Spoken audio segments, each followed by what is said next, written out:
one we're going to be reading. It's called I Never Talked About My Wife's Ex-Husband with Her. Then I Found His Diary. This one isn't too long, so I'll try not to read it too fast. But without further ado, let's get right into it.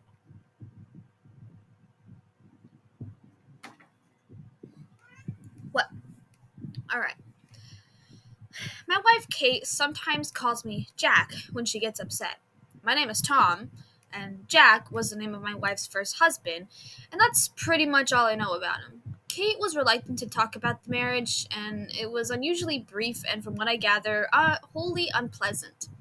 I did my best not to pry. Still, the idea that though there was a man before me was sometimes tug on my insecurities. I usually kept my feelings to myself as I didn't want to open up any wounds, but now I'm starting to wonder what happened to him. I met Kate shortly after I finished my undergrad at the Houston Symphony. I'm not sure why I went since I never preferred classical music, but I couldn't complain about the free tickets. Unbeknownst to me, I would sit next to my future wife during the Mozart Requiem. Kate and I talked to the whole time. It was like I had known her for years. I'd mustered up the courage to ask her to dinner and have been madly in love with her ever since. Kate was a bit older than me, which I had no problem with. She was just finishing her psychiatric residency when we first met. Kate came from a wealthy and posh English family with long ties to the banking industry and scientific discovery. They intimidated me because I was the first person in the family to even complete high school. We didn't see Kate's family much, and I got the impression that they disapproved of our relationship. But that didn't matter to Kate. She loved me for who I was. We eloped only after 6 months of dating and moved in together. Kate started her practice in our new home, and life began to make sense. I didn't have to worry about money anymore, and Kate suggested I quit teaching to focus more on my novel. I've been writing a book, but my creativity and willpower took a dive when I started teaching. Sitting at my desk all day was dull and isolating. I sometimes wondered if I was even meant to be a writer. To decompress, I'd take walks in the park and watch landscapes, cut the grass, and trim the hedges. I felt an odd kinship towards them and fantasized about riding on one of their lawnmowers in the hot sun. Anything was better than being crammed at my desk, but I knew Kate would get disappointed if I gave up writing entirely. The boredom got to me one day. I couldn't just stand being trapped in my study for another 8 hours. Kate was at a medical conference, so I had the whole house to myself for a few days. After one or two bottles of wine, I found myself standing outside Kate's office. Kate was very protective of her office space, and I couldn't set a foot in there unless I brought her lunch. But I was drunk, and my curiosity got the better of me, so I went in. Kate's office was smaller than I remembered. It had olive green walls and usually dimly lit with candles. There's a relaxing waterfall fountain in the back corner, and when you lay on the chase lounge, you felt like you were in a tropical paradise. I sat down to clear my head when I had noticed another door in the room. I was sure I'd never seen it before, and I opened the door and was greeted by a black room with soundproofed walls. In the middle of the room was a tiny round table with two lounge chairs in the middle of the room. An old light bulb hung from the ceiling. What the hell was this? What the hell was this place? It felt strangely familiar, and I felt anxious when I explored it. In the corner of the room was a dusty filing cabinet. It must have contained patient records. I knew I shouldn't have opened it, but I was inebriated enough to do something irresponsible. I opened the top drawer, but it only contained one thing: a wrinkled composition notebook. I picked up the notebook and realized it was somebody else's journal. The first date was almost 10 years ago, and written on the top margin in faded black ink, Jack Taylor. I rushed back to my study and slammed the door. I knew I would feel terrible for invading Kate's privacy once I sobered up, but I started to read the journal anyway. The first entry was short, and many words were either crossed out or misspelled.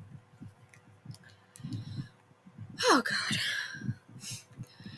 Dr. Kate said I should keep a journal and write down my thoughts. She said it would help me feel better. So here they are. My name is Jack Taylor. I'm 25 years old. I was born in Waco. I like to be outside. I like to watch the Cowboys on Sunday. And I like to drink Lone Star beer. That's all, I guess. I almost started laughing. No wonder their marriage didn't last very long. This guy was a total dud, not at all Kate's type. I wondered what she saw in him. I decided to keep reading as my ego prevented me from not making fun of this guy. I glossed over the next entry.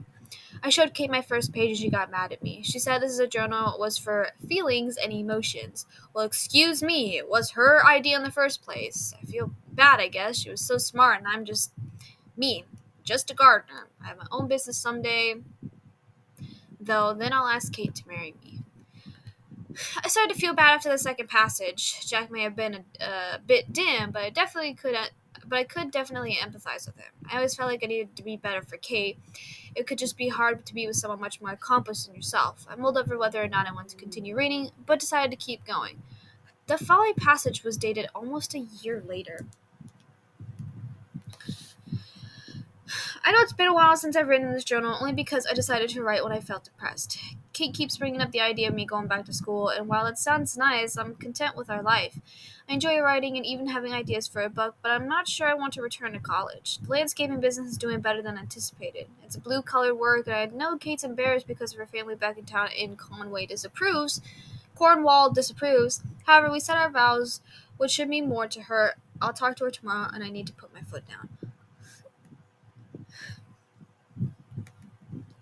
I stopped reading to pour another glass of wine, and it was interesting to hear Jack's perspective on his marriage to Kate.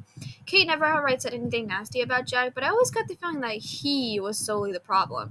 I guess situations are always more complicated than they seem. I flipped the next page with a different perspective. Plus, his writing had improved dramatically since his first entry.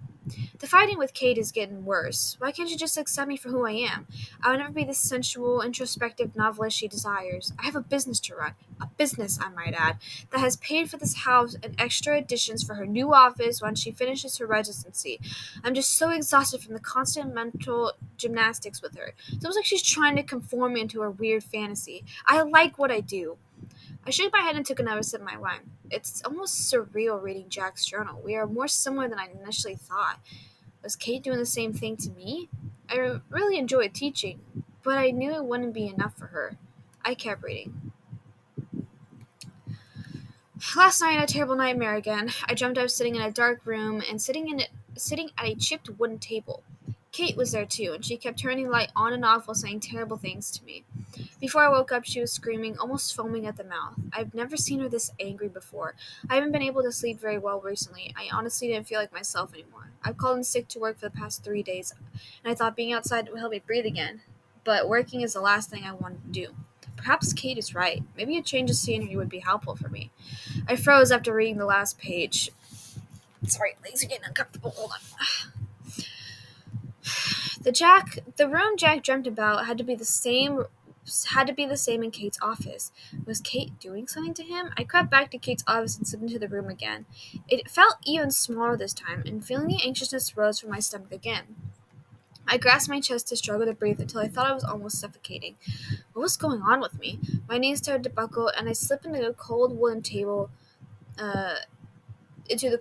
table's only chair.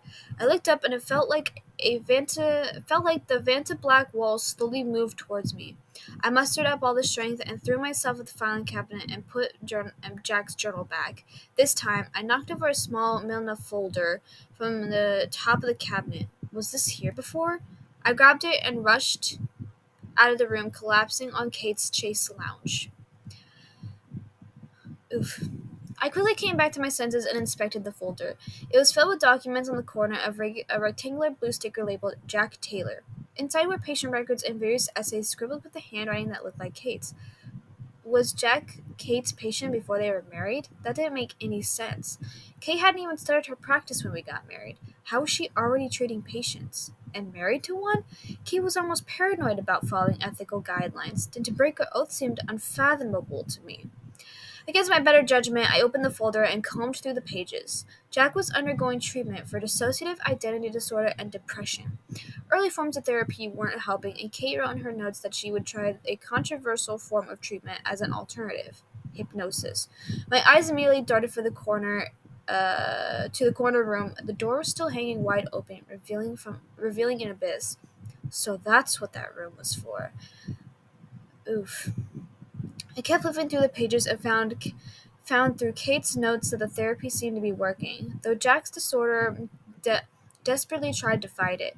There were several documents on hypnotherapy and a letter from a former professor on his experiments implementing the procedure. I knew from Jack's journal they had vague memories of being hypnotized, and that manifested into his dreams. This was wrong. A photograph slid out of the papers into folders. I picked it up to examine it. It was a picture of Kate and a man I assumed to be Jack. He was burly with cropped black hair, a bushy beard, and apparent farmer's tan. He looked familiar, but I didn't think I had seen him before. I think I know where this is going. Immediately, I think I know exactly where this is going. Maybe I learned too much about this man, but I'm deciding to confront Kate about him. She always preaches that honest conversation strengthens a relationship, so now this is the time. I'm going to finish up writing here, and then wait for Kate to come home. It may be painful, but I need to do this for myself. And maybe even for Jack, wherever he may be. I suppose I owe you an explanation. I'm honestly impressed of how much of a sleuth you are. I have no idea how you came across Tom's musing, though it does not matter. Fine, I will grant you one of his favors. Jack came to me as a patient in the early 2000s.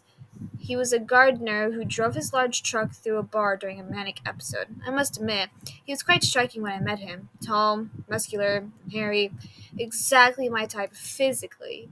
He wasn't, how do you Americans say this? The sharpest knife in the drawer? But what if he could be? What if he could be convinced over time that he was the man of my dreams? Hypnosis is a tricky procedure, and it takes years to bind someone to your will. I hid in impasse after Jack and I were married, until the epiphany. Jack Taylor would never be a romantic writer who would serenade me with poems and beach novellas, but Tom Rhodes could be. I didn't need to bend someone to my will. I just needed to get them to believe they were not the person who they thought they were. Though, through hypnosis, a gardener could become a novelist. Plus, I always preferred the name Tom. The experiment went extraordinary at first, but alas, Tom's disorder was incredibly resilient. It's like his DID was leading him to the truth in a twisted and cruel way. I knew he was getting close to finding out when he started writing less and drinking more. I told him I was going on the news conference to let him figure out the truth for himself. Where is he now?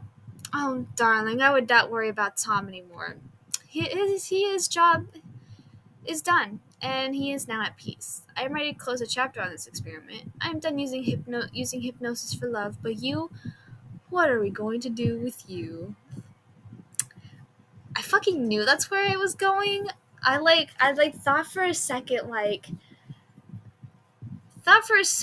it was starting to get a little sus of oh, you sometimes get called Jack, when your wife's upset, when your name is Tom. That right there is already where the fuck did Jack come from? When it's your first husband, but you never talk about him, and not to mention being a psychiatric residency and having family in the business or whatever. No way in hell I knew that was gonna end up right, anyways.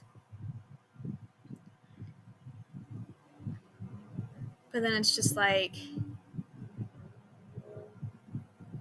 don't know. That's very creepy. It's just that's also fucked up too, to mess with someone's mental disorder like that. To be damn, you got DID? Well, let's hypnotize you into the man I want you to be, and then I'll love you. That's very, fucked up to do. But I knew it was going somewhere, and when I saw, when I not only saw, the similarities between Jack's first husband and Tom, or Kate's first husband, Jack, and then Tom, but then, not only was the room, a big clue, but when Tom found the picture of them together, and Jack was he looks familiar, and then it just fucking cuts out, and I guess she kills him or something. And then she takes over with the writing, be well, guess you found out, time to die. That's very fucking weird, but applause to that. That was very good. Somewhere in the long middle, I realized they were both the same person. Yeah. The idea suggests he had multiple personalities, so is Tom one of the alters and Kate just forced him to permanently front? It's implied, Kate exploited his DID to mold him into her ideal man by suppressing Jack and forcing Tom to front, achieved through hypnosis to ensure that Tom's amnesia rendered him unaware of the whole thing. Yeah. Okay, this was not what I expected. I'm definitely keeping my auditions from British woman named Kate. Oh man. What if they're all in one body? The gardener, the teacher / novelist, and Kate the psychiatrist, 3 personalities in one body. Tom is at peace because Kate has taken over again? That would be interesting.